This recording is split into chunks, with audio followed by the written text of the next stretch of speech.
The sacred texts say that only 8 people crossed the flood, but that number hides a huge secret. There was a 4th son of Noah who rejected the ark and built something that official history erased forever. For millennia, his name was erased from the Bible with a precision that can only be called a total conspiracy. However, medieval Arabic manuscripts and the oldest Islamic texts remember him with absolute clarity. His name was Yam, and his story is the oldest conspiracy of silence that humanity has ever carried out. He was not a rebel without a cause.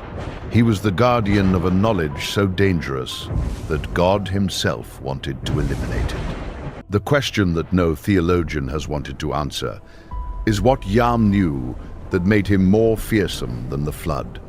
The texts that escaped censorship suggest that its fortress was built with plans of non-human origin. To understand the real flood, we must recover the fragments that official history declared too dangerous. What you are about to hear does not appear in any manual, but it is written in sources thousands of years old. The Quran in Surah 11, verses 42 and 3, describes the scene with a clarity that is chilling. Noah calls to his son from the ark as the water rises, and the son replies that the high mountain will protect him.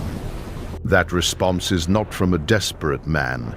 It is from someone with a plan laid out well in advance. Classical Islamic commentators Al-Tabari and Ibn Kathir identified that son directly by the name of Yam. Al-Tabari wrote in his chronicles that Yam had rejected his father's faith before the ark began. But Al-Tabari does not explain why a rational man would reject the only boat in the world in the face of a global flood. The answer lies in texts that medieval compilers did not include for fear of theological consequences. The Book of Enoch, preserved entirely only in the Ethiopian canon, describes the Watchers descending to Mount Hermon. Those Watchers taught men metallurgy, stone architecture, and non-human construction techniques. The Ethiopian text specifies that this knowledge was passed down to chosen family lines before the divine judgment. Noah was perfect in his generations, as Genesis 6:9 says, which implies total, absolute genealogical purity. But her children did not share that condition, and the apocryphal texts point to Yam as the most distant from it. The Book of Jubilees describes deep family tensions in Noah's house before the great universal flood. Those tensions were not generational conflicts. They were 2 completely irreconcilable worldviews. Noah believed in salvation through divine obedience. Yam believed in salvation through technical knowledge and hard stone. The fortress that Yam built was not an architectural whim. It was the expression of engineering of superhuman origin. The Watchers, according to Enoch, had built structures on Earth that defied known natural laws.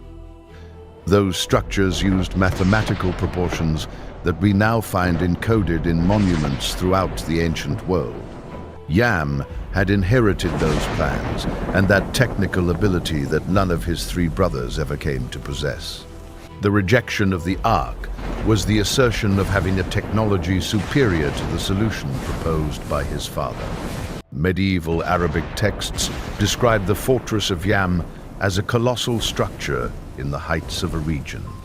Some sources place it in Eastern Anatolia, where, interestingly, the traditions of Noah's Ark also converge. That geographical coincidence is not accidental. Both traditions point exactly to the same area of the ancient world. The fortress was designed with a principle that modern engineers would recognize as advanced hydrodynamic management. Their walls did not withstand the water. Instead, they diverted it using the very energy of the flood against itself. That principle appears in the texts as wisdom from celestial beings, not as a discovery made by humans. Inside there were libraries carved in stone and metal, built to survive long beyond any flood. Their guardians were not mere builders, they were priests and astronomers trained by the tradition of the Watchers.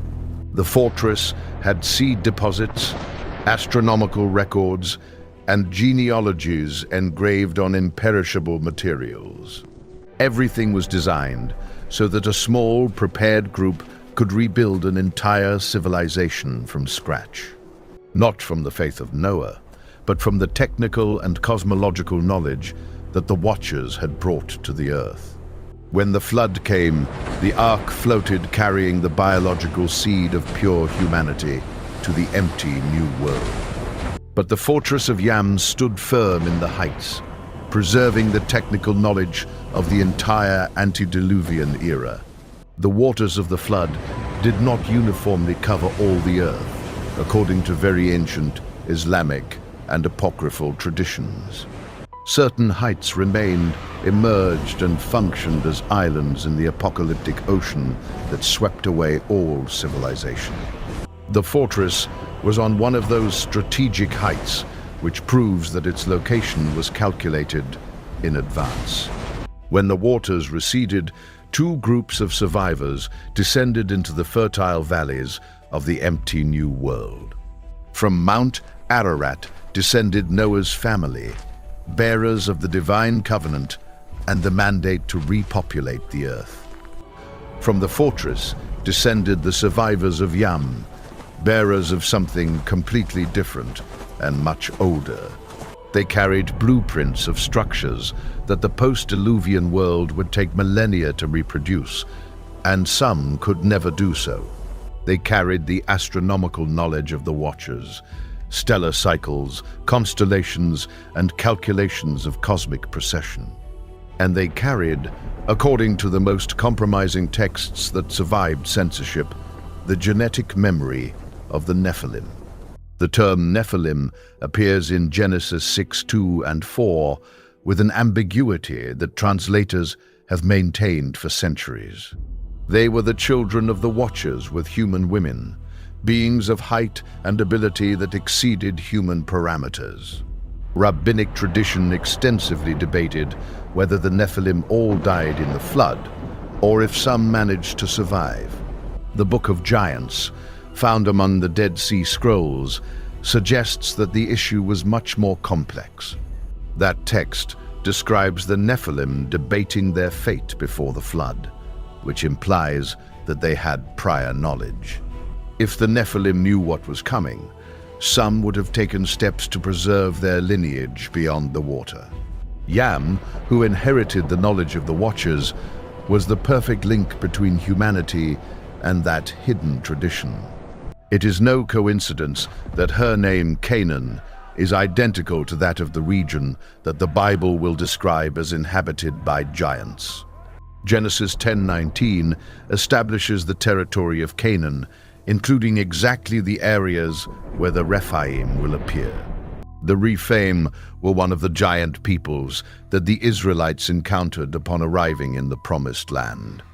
Deuteronomy 3:11 describes Og of Bashan with an iron bed that is 9 cubits long and 4 cubits wide. Those dimensions are not literary exaggeration. They are a technical fact recorded because they corresponded to a physical reality.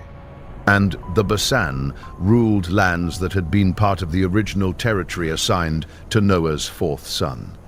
The sons of Anak, who terrified Moses' spies according to Numbers 13:33, lived right there. The spies said they were like locusts in their eyes, describing an absolutely real physical difference in scale. That difference was not a spontaneous post-Diluvian mutation. It was the continuation of a genetic line that crossed the water. He crossed into the fortress of Yam, preserved in the heights, while the known world disappeared beneath the deluge.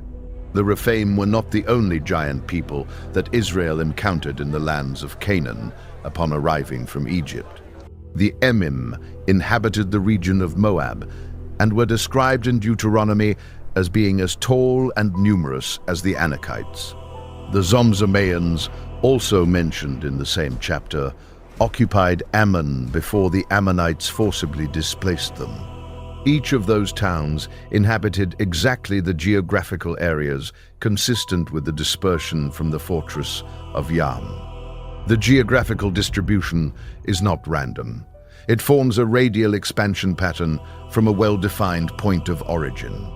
That point of origin, if the lines of dispersion are drawn on the map of ancient Middle East, points to the north. It points to the Eastern Anatolia region and the mountains of Kurdistan, the exact area where the texts locate the fortress. The final destination of that genetic line and that technical knowledge is found in the two most mysterious empires in the world. Sumer appeared in Mesopotamia suddenly and fully formed around the 4th millennium BC Christ. Archaeologists found no gradual learning curve. Sumer appeared already fully developed. Cuneiform writing, the legal system, mathematical astronomy, and monumental architecture all emerged at the same time. The Sumerian royal list records antediluvian kings who ruled for tens of thousands of years, figures impossible for humans. If those kings were the Watchers or their Nephilim descendants, their long reigns take on a different logic. The Anunnaki from the Sumerian texts are described as beings who came from above to teach the arts of civilization. Anu, Enlil, and Enki are not simple mythological deities. They are the preserved memory of the Watchers who survived. The tablets of Eridu describe the moment when royalty descended from the sky for the second time after the Great Flood. That second descent of royalty is the historical record of the arrival of the survivors from Yam to Mesopotamia. They arrived with already formed astronomical knowledge and a fully developed sexagesimal mathematical system in advance. The base 60 that we use in our clocks and in our angular geometry has no known precedents in the region. The legal code of Ur-Nammu, the oldest known, also has no precedence as it appeared complete without previous versions. Everything points to a transfer of pre-existing knowledge. Someone brought that knowledge before the catastrophic flood. The irrigation system of the oldest Sumerian cities also has no evidence of observable gradual development. It appears to be functioning, complete, and efficient, as if its builders always knew exactly what they were doing. The ziggurat-shaped temples reproduce proportions that reappear in monuments of cultures that never had contact. That repetition of proportions in distant cultures can only be explained by a common origin prior to all of them known. That common origin is the repository of knowledge that the guardians of the fortress of Yam carried after the flood. The second major recipient of Yam's inheritance was Egypt, where the situation is even more disturbing and strange. The texts from the Egyptian Archaic period mention the Shem-Su-Hor, followers of Horus, as pre-Diluvian rulers. Maniton, an Egyptian priest from the 3rd century before Christ mentioned by Josephus, described a dynasty of ancient demigods. That dynasty ruled thousands of years before the dynastic history that the Egyptians recorded in detail began. The demigods of Manetho are, within the framework we reconstruct, the descendants of the Yam lineage, settled along the Nile. The pyramid texts, inscribed in the burial chambers of the 5th dynasty, speak of a time before time. That time before time is the antediluvian period, the era of the Watchers, and of forbidden and sealed knowledge. The Edfu texts, one of the most complete corpuses of ancient Egyptian religion, describe the so-called Age of the Gods. In those texts, the primordial gods arrived in Egypt from a distant island that was destroyed by a great flood. That destroyed island is the territory where the fortress of Yam stood before the waters covered everything forever. The Shem-Su-Hor from that island brought world blueprints, temple designs, and measurements of cosmological origin. Those plans were not symbolic. They were technical construction instructions that the Egyptian priests guarded zealously. The Temple of Edfu itself was built following dimensions that the texts refer to as the plans that fell from the ancient sky. The proportions of the Great Pyramid of Giza encode the number pi and the golden ratio with absolute millimeter precision. Such precision isn't intuitive. It needs a mathematical system that couldn't have developed in just a few centuries. That system already existed before the flood, preserved in the stones and inner metals of the fortress of Yam. The descendants of Yam took him to the Nile, handed him over to the first priests, and disappeared into the dark time. But they left a genetic footprint that the Bible inadvertently recorded by describing the populations that Israel encountered later. The Sphinx of Giza poses questions that conventional archaeology has still not been able to satisfactorily answer. Their water erosion marks indicate an age that contradicts the official chronology of established dynastic Egypt. If the Sphinx is older than claimed, it was built by the Shem-Su-Hor, pre-flood guardians of knowledge. And the Shem-Su-Hor are the descendants of Yam, who brought to the Nile the stone technology of the fallen watchers. Ezekiel 32:27 mentions the fallen Nephilim as separated warriors who lie in Sheol with weapons. That verse places the Nephilim in the post-flood world in a way that contradicts the account of total extermination. Numbers 13:33 is even more direct. The spies claim to have seen the Nephilim, the sons of Anak, there. It was written centuries after the flood, turning the survival of the Nephilim into a fact with direct witnesses. The line that connects those post-Diluvian testimonies with the antediluvian period always goes through the fortress of Yam. The Book of the Giants from Qumran describes the sons of the Watchers with proper names and complete genealogies. Among those names are figures that undoubtedly correspond to legendary rulers of Mesopotamia and Egypt. That genealogy crosses the flood without pause because Yam's strength functioned exactly as it was designed to do. The parallelism with Noah's Ark is perfect and intentional. Each structure preserved what its builder valued most. Noah preserved orthodox humanity, the covenant with God, and the mandate to build a new world based on pure faith. Yam preserved the technical knowledge, the hybrid lineage, and everything that divine judgment sought to eliminate definitively. Both succeeded, and that is why the post-Diluvian world simultaneously contains the heritage of Noah and the heritage of Yam. Noah's inheritance is monotheism, the law, and the covenant between man and the divine that we continue to recognize today. Yam's legacy consists of the pyramids, the ziggurats, the mathematical codes, and the giants that the Bible recorded unintentionally. Goliath, the Philistine giant who faced David in the Valley of Elah, was not a genetic anomaly, but a continuation. His height of 6 cubits and a span, recorded in 1 Samuel 17, corresponds to about 2 meters 90 in reality. Middle Kingdom Egyptian texts detail populations of unusual height in Canaan and Sinai with precise geographical accuracy. These populations coincide exactly with the dispersal areas of the group that first descended from the fortress of Yam. Mesopotamian texts are equally explicit. Gilgamesh is described as 2/3 divine, a superhuman giant. The Epic of Gilgamesh is not just a heroic adventure. It is the record of a family that preserved the blood of the Watchers. Gilgamesh seeks immortality, knowing his lineage had it before, searching for what the flood interrupted but did not destroy.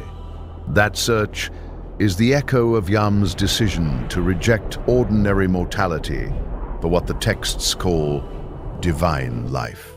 Nimrod, described in Genesis as the first great hunter, was also the founder of the world's first cities. Nimrod founded Babel, Erech, Akkad, and Calneh in Shinar, which is the region we now call Mesopotamia or modern Iraq. Rabbinical traditions describe Nimrod as a giant who wore the skins that God made for Adam. Those garments granted her power over animals, suggesting that they contained very ancient knowledge. Nimrod is the first post-Diluvian king who tries to reconstruct the unity of knowledge that the flood attempted to fragment. The Tower of Babel was not just a building, it was the project to unify the knowledge of the Watchers under a single power. God confused the languages precisely because that project threatened to restore what the flood had tried to erase. Nimrod belongs to the line of Ham, the second son of Noah, but traditions link him to the inheritance of Yam.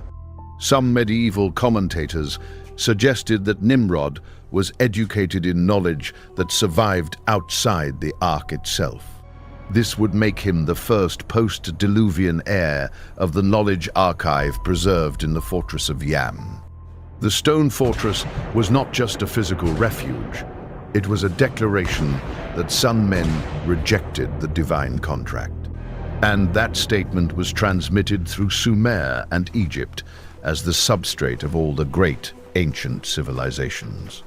Babylonian astronomy calculated eclipses accurately centuries before Greek science reached that same level.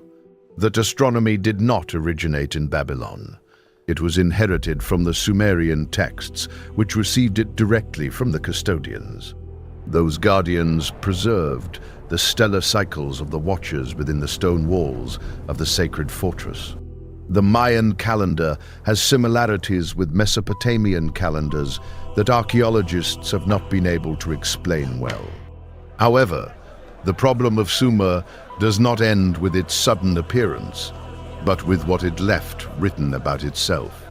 The Sumerian tablets describe a council of gods deliberating on human fate with total divine coldness. That advice was not decided by the flood out of whim, but because the mixture between the Watchers and humans was already irreversible. The Anunnaki knew in advance what would happen, because they themselves had caused the original problem. Enki, the Sumerian god of wisdom, secretly warned Utnapishtim about the flood, just as God warned Noah. But Enki was also able to warn others who had the technical knowledge to build a stone fortress. The parallel between Noah and Utnapishtim is well known. What is hidden is the parallel between Yam and those who did not need a boat. The texts of Nippur describe beings who survived the flood in the northern mountains without any vessel. Those beings descended after the waters, carrying what the texts call the tablets of the fate of men. The tablets of destiny are the Sumerian equivalent of the knowledge archive that the guardians of Yam preserved. In Egypt, the equivalent of those tablets are the so-called coffin texts of the late Middle Kingdom. Those texts describe the journey of the soul through an underground world using maps that no one could invent from scratch. The maps of the Egyptian afterlife presuppose a cosmological knowledge that could not be developed in the available time. They presuppose an astronomical and geographical tradition much older, preserved and transmitted since before the flood. The priests of Heliopolis, guardians of the oldest texts of Egypt, claim to descend from primordial times. Those primordial times are exactly the antediluvian era, where the Watchers taught and the Nephilim ruled. The link between the priests of Heliopolis and the fortress of Yam is not speculation. It is confirmed by the texts of Edfu. Edfu explicitly describes the arrival of the divine founders from the north, bearing the plans of the primordial temple. Those similarities between cultures separated by oceans point to a common origin predating all civilizations. That origin is what the texts we have recovered tonight identify as the strength of Noah's fourth son. The fourth son did not reject the ark out of pride. He possessed a knowledge that made the ark unnecessary. Its strength survived the flood, and with it, the lineage and complete knowledge of the Watchers survived forever. The builders of Sumer and the Shensu Hor of the Nile were their direct and perfectly traceable descendants. The giants that Israel encountered in Canaan were not spontaneous mutations. They were an ancient, continuous genetic line. Each pyramid and each ziggurat is the signature of the guardians of the fortress of Yam that crossed the flood intact and whole. History erased Yam because his survival proved that divine judgment was not as absolute as the canon establishes. What survived in that fortress was not a rebel, but the complete archive of the civilization that God tried to erase.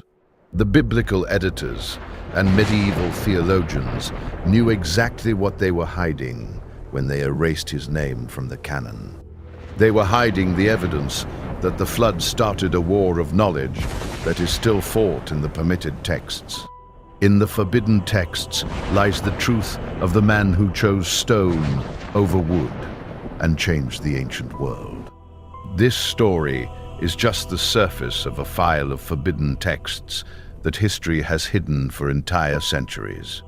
Every detail you heard today is documented in verifiable sources, and each source leads to deeper truths. If you want to continue down this path of mysteries that official books never mention, the next video is waiting for you. Subscribe now so you don't miss the apocryphal texts and biblical mysteries that official history prefers to silence.